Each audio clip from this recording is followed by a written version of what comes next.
So we like the idea of having the fun of driving a car. Yeah. But if you don't want to drive, you got the option. I see. And how long has it taken to create a car? And here we go. An autonomous car, everybody. And we'll look forward to seeing that back up the hill. And presumably now you can go away and have a look at what you've just learned and see if you need to tweak anything. We're going to have a look at the data and try to improve for the next round this afternoon, I think.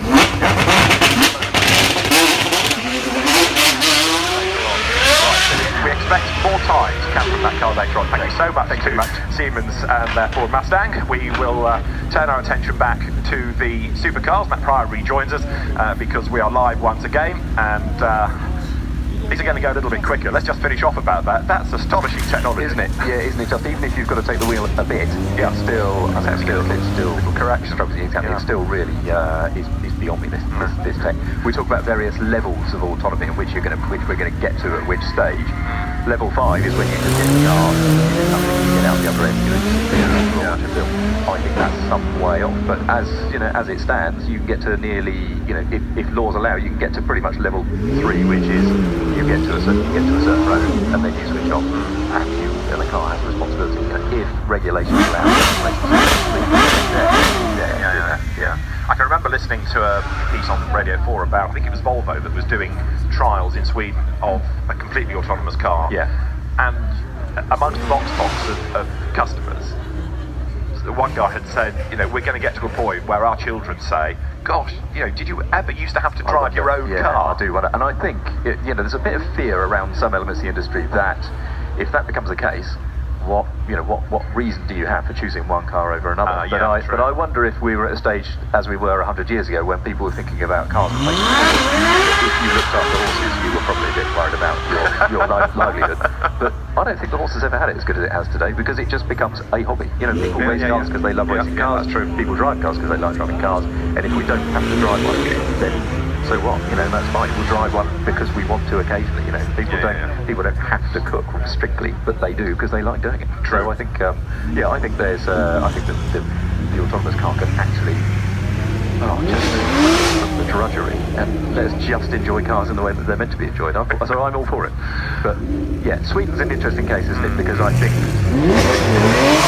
that I'm not sure you would ever get full autonomy in a Swedish winter, because there are times when you're driving along on the snow and ice, you're driving much faster than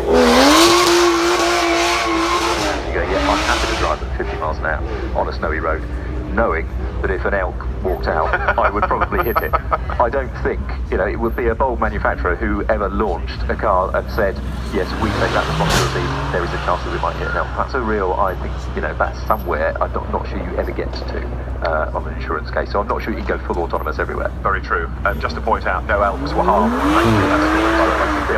Now, they use fake elks for that reason. Now, Aston Martin, with this very distinctive new lime livery, it really works, doesn't it? It does, yeah. And there was a time, not too long ago, I think, where we thought that Aston Martin all maybe looked similar and did similar things. And under the stewardship of Andy Palmer, they now do not. So the Vantage is the sort of 911 competing sports car. It's really good fun, actually, and it does the things that Aston's do with the engine in the front. A lovely weight balance because it's got a gearbox at the back. It can be a sports car if you want it to, or it can just smoke up its rear tyres if you want it to as well. And it's one of, it's the first in a new line of Astons that look vastly different from each other. It does not look like the DB11 and it does not look like the new DBS Superleggera, and they all, kind of look and feel like different cars, which is where Aston needs to be. Yeah, sure. Yeah, because the danger is that you create something that works, or dare one say iconic. It's a shape that everyone's familiar with. Yeah. You need to push that somehow, like Porsche has done, in fairness. Indeed, yeah, exactly. And Aston, when they launched the 2005, it looked different, it looked new, it was spectacular. And then they kind of, they're a very small team. I don't want to say they took their foot off because there's not many of them doing hard work. But now the plan is in place. One new model every year. They'll make 7 different model lines, and at the end of it, you start again. And that's where it's been like manufacturer, just replacing models and having a lot of them. So I think total Aston sales every year will be eventually up to 15,000. They'll have at least one SUV.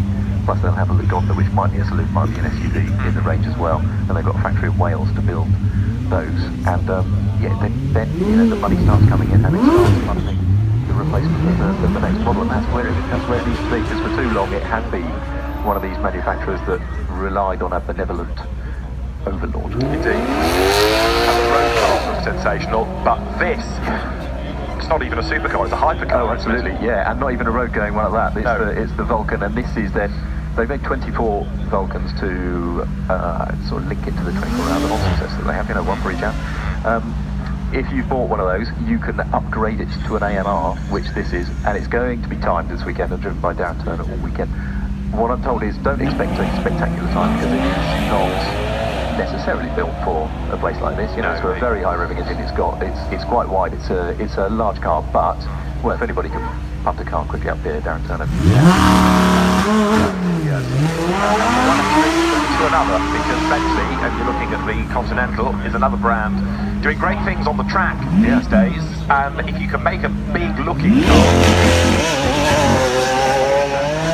again, with another manufacturer as part of the big Volkswagen group, and Bentley uses that to its advantage too. The fact that it was involved,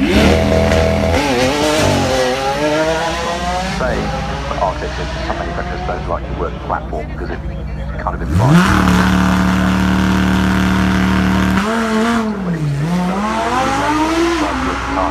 We'd like to do this with it. Can you please ensure that the new architecture is capable of doing that? And the new Bentley is a much better car as a result of it. At the moment it's got the W12 engine in it, which is spectacularly complicated but very compact engine. There will be a V8 too. We usually prefer the V8 a bit lighter, and I'm all for lightweight cars.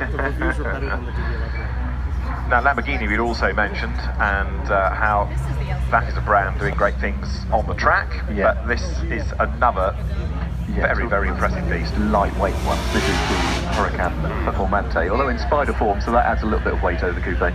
The coupe was the fastest standard production car around the Porsche market, faster than even the hypercar trio of the hybrid LaFerrari, McLaren P1 and the Porsche 918 Spider. This doesn't have any of the hybrid bump, so is lighter as a result, and went 5 seconds faster than the 918 around the Porsche. 6:52, I think, which is Marco Lapelli. Yes, that's right. Yeah, that's right. It also set a time, not previously, and then you're around 6 minutes, and the tyres go off about halfway around. And if you get to look at the onboard footage of that, it's really spectacular. So the first 3 minutes controlled, and then at some point things start to go off a bit. Quite scary moments later on. But I think it shows what you can, what you can do if you, in terms of lap times, if you remove weight. True enough, yeah. About this is one of a couple of Koenigsegg. This is the last, final series of the Agera, which has been on sale since 2010. There are 2 going up the hill today, and they are called, one is called Thor, I think this is the other one. It's driven by their owners. They each make 1 megawatt of power, which is 1340 horsepower from Koenigsegg twin turbo V8 sports car. It's a last hurrah for these cars. Have been around a long time. Koenigsegg, I think, have only made about 65 cars in total ever since late 2000s. I was going to say about 20 years. So it's really spectacular. They almost make this Porsche look staid, don't they? I mean, that doesn't have quite the demonstrative appearance that some of these supercars do. No, indeed. But the 911's a unique car, isn't it? Because it, at the one end, is a very nicely balanced, very comfortable sports car, and then when you get up to there is nothing else quite like them, I think, on the road. They are really, really spectacularly good sports cars. And it doesn't matter how you evolve them, you can still see the heritage in them. Absolutely, yeah, exactly, yeah. The GT, if you were designing a sports car from scratch today, I'm not sure you'd put the engine where it is, but it is so well designed and so honed that the GT3 RS, as Walter Rall says these days, it almost feels mid-engine. That's how good it is, yeah. Talking of rally drivers, Mark Higgins is the man with the Nürburgring 24 Hours this year, with amongst the drivers, British driver Nick Tandy. Mark Higgins doing great things in rallycross these days, but the man with the 128 mile an hour lap rally Ironman TT course,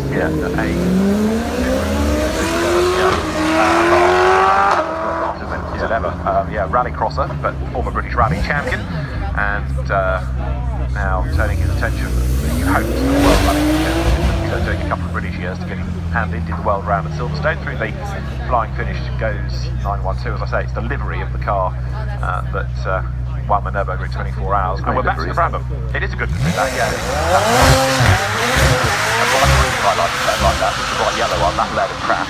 Oh, okay. With Whisper it, Romain Dumas at the wheel, and that 912 was the winner. Now, if you weren't here at the Crack of Sparrows this morning, this is the Brabham, which I think has already been a big hit amongst us. It's got the right livery from the 1978 Formula 1 season in the kind of pseudo-martini colours that Niki Lauda carried to win in contentious fashion the Swedish Grand Prix with the fan on the back of the car. But the Brabham BT62, this is the start of a new era. Yeah, I think it is great that Brabham was looking for something to do when he finished racing, and he's managed to. It took a long time, didn't it, for him to regain the Brabham name as well, because a German tuning firm, I think, launched a BMW M3 with a Brabham name on it in the late 2000s. But it took until I think 2013 before he secured the rights to his own surname to put on it. And yeah, so he's made a track car at the moment under the auspices that it will probably go racing. Yeah. And if you want to go racing, there's a chance that you'll probably have to homologate some road cars too. So it's been designed with all of those things in mind. So that's quite exciting. It feels like a proper way of doing things. Yes, I've been reading about all this, and I wasn't really sure what to expect. And when that was the first car up this morning, you think, wow, that's proper. Yeah, absolutely. Yeah, absolutely. Yeah, very limited volumes, very expensive, but it feels like it works every now and again, because it's hard to launch a new car company, isn't it? And Simon Saunders, the boss of Ariel, says you've got to do something that nobody else does. Hence the success of the Atom. And that if any of you in this room are thinking about making a 300,000-pound, 200-mile-an-hour supercar, I'll take you outside afterwards and slap you about, because Porsche do it too well, Ferrari do it too well, Lamborghini do it too well. To do it with the budgets that small startups have, you can't do. Brabham is doing something proper. It's doing something nobody else can, is doing or can do in quite the same sense. And I think that's really, that's really where it will have some success. Now, under the do not adjust your sets livery, we have, what do we find here? We have got, if you take the livery off, we've got next year's Toyota Supra. Okay. And it's a return for the front engine, rear-wheel drive, Brawling supercar, Brawling junior supercar, I think. I mean, it's funny, you read the specs of this car now. It will have about 340 horsepower. It will weigh around 1,500 kilos. That is ordinary sports car stuff these days. Not very long ago, that would have been really, not very long ago, leading 911s have 350 horsepower, isn't it? It's the world that moves on at such an impressive rate. But they're a nice balance, I think. That sort of weight, that sort of power is a nice place to be. BMW is going to launch the next Z4 on the same platform architecture, and that's pretty sensible. Manufacturers tie in now and again just to reduce the development costs, mean that they can actually do these cars while making money, because it's quite easy to have a new sports car and not make a bean on it if you're not careful. But also, I suspect you have to keep it within a given range for a driver's ability, because you don't want to come up with something that's got so much power and it's got so much aero that actually people can't drive it. Yeah, I think you're right. I mean, there are quite a few cars like that. Electronics gets out of a lot of trouble these days, because when the McLaren F1,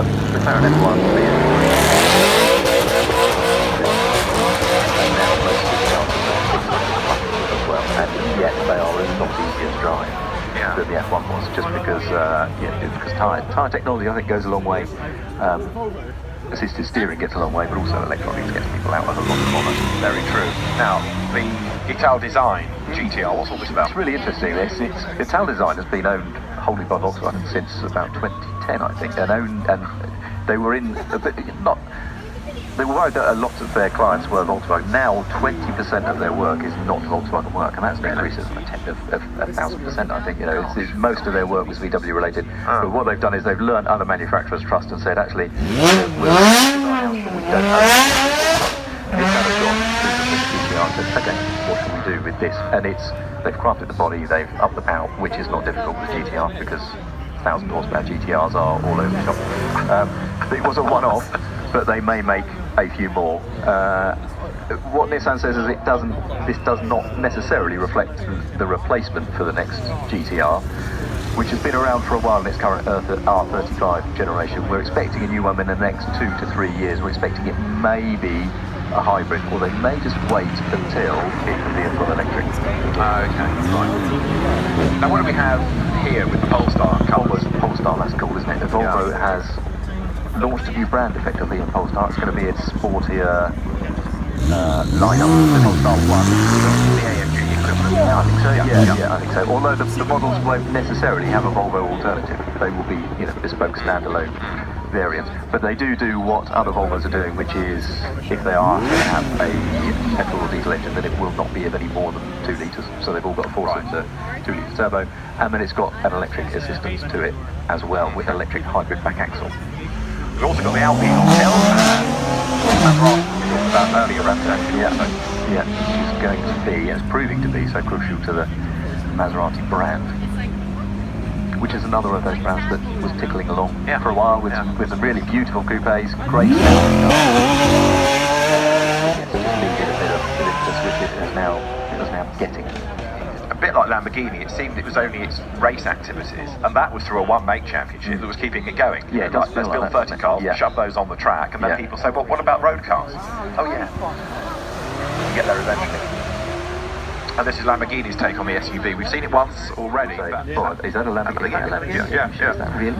And yes, it is. They've had to engineer the Lamborghini feel into it a bit, I think. And when you talk to Lamborghini's engineers, the way they say it's a Lamborghini, they say, yes, look, it's based on the same architecture as a Porsche Cayenne and the Bentley Bentayga, but only we get this V8 engine with this much power.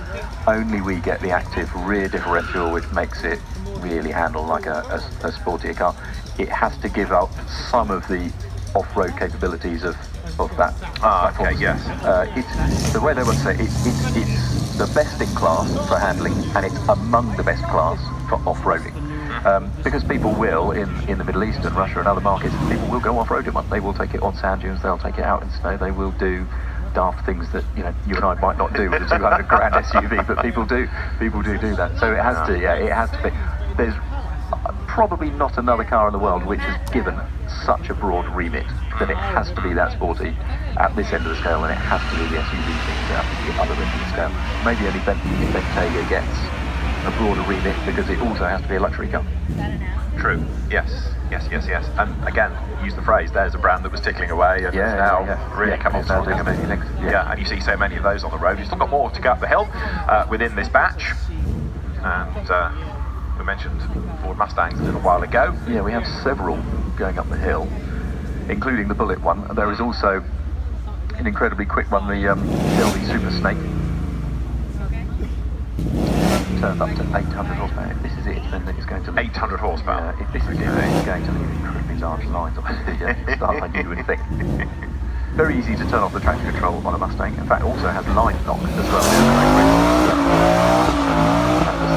Dab on the brakes with the left, keeps actually going slowly.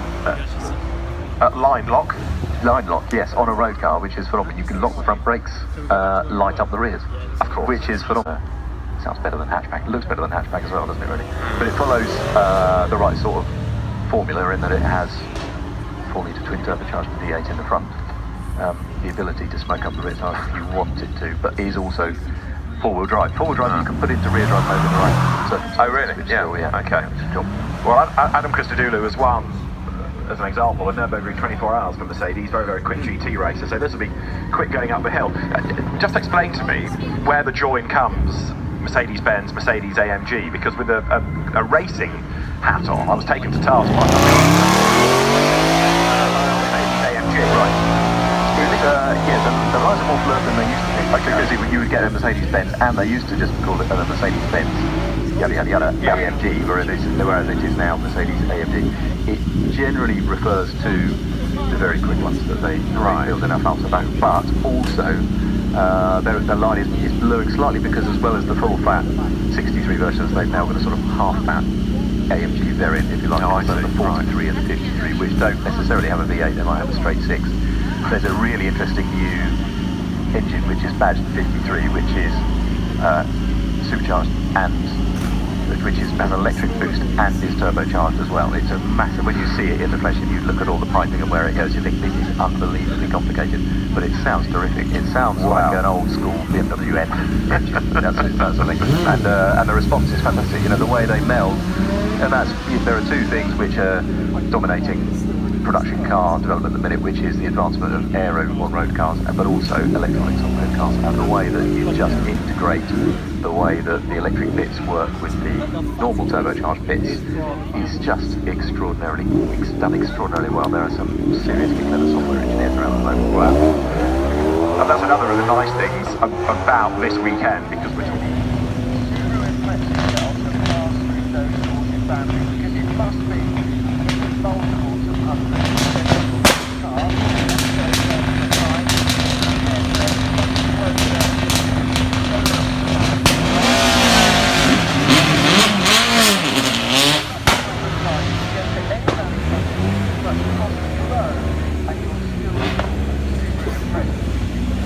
you and I commentated on this car in period. This is an ex-Christoph Holovich car. There was an ex-Works car. It's still got a Coventry registration, UD, I believe, Martin, you should know. But I remember standing on the side and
in front of the Rothman's car.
Mind your backs, please.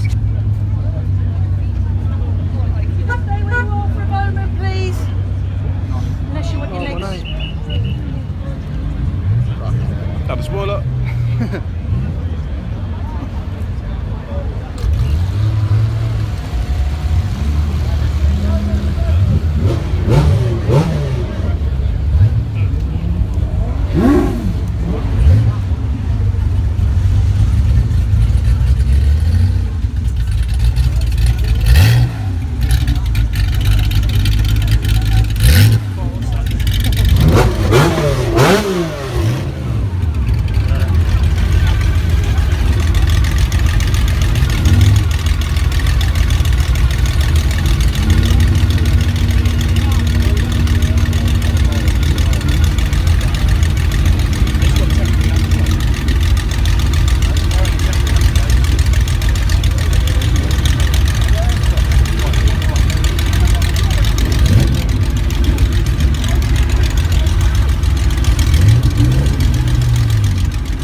nice hot sunshine, it's better to have a cool drink or ice cream than a cigarette, because cigarettes, as well as pizza, are completely banned.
sunshine and then into the dark, cooler shadows underneath the street.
Like you said as well, you're on a similar car to everyone else, and you're fighting with pure speed and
Personally, it's home. It's a second family.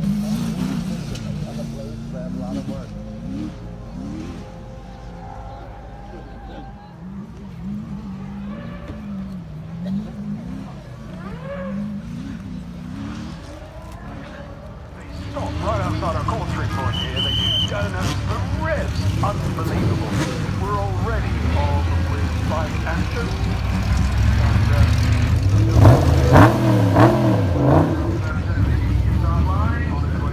Following a Mercedes, so the BMW 1000 RR is going through your shop there. They were ready to go.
So David lands on